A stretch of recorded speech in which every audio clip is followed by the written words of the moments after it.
सोचिए, एक बच्ची की यादें जो हमारी असलियत को ही चुनौती दे दें। लेकिन फिजिक्स इस बारे में क्या कहता है?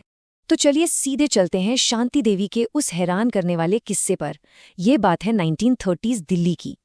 देखिए, लुगदी देवी की मौत के 1 साल बाद ही शांति देवी पैदा हुईं और शहर भी बिल्कुल अलग था।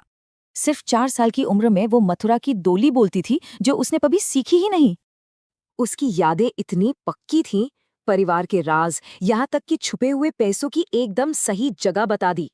ये मामला इतना बड़ा हुआ कि महात्मा गांधी ने खुद एक कमिटी बनाई जिसमें बड़े बड़े भरोसेमंद लोग थे।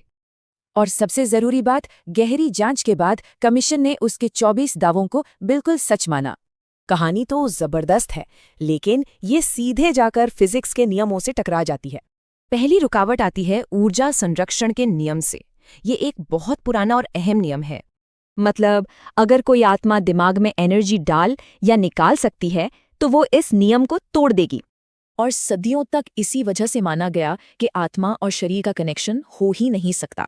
लेकिन मज़ेदार बात यह है कि मॉडर्न फिजिक्स के मुताबिक ये दलील अब उतनी पक्की नहीं रही। और इसकी वजह है नोएदर की प्रमेय। ये थ्योरम सिमेट्री और संरक्षण के नियमों को जोड़ती है।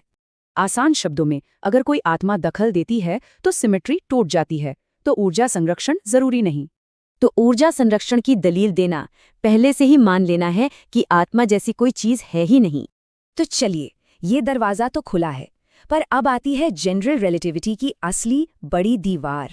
फिजिसिस्ट शॉन कैरल एक सीधा सवाल पूछते हैं, आत्मा इलेक्ट्रॉन से कैसे इंटरैक्ट करेगी? पुरानी फिजिक्स से अलग जनरल रिलेटिविटी बाहरी असर को रोकने की पूरी कोशिश करती है। जनरल रिलेटिविटी का पूरा गणित ही ऐसी किसी भी ताकत को जीरो करने पर तुला रहता है। इसका मतलब आत्मा का कोई भी असर जो बदलता रहे वो मैथ्स के हिसाब से नामुमकिन है। तो अब हम ऐसी जगह फंस गए हैं जहां दो बिल्कुल अलग मजबूत सबूत आमने सामने हैं।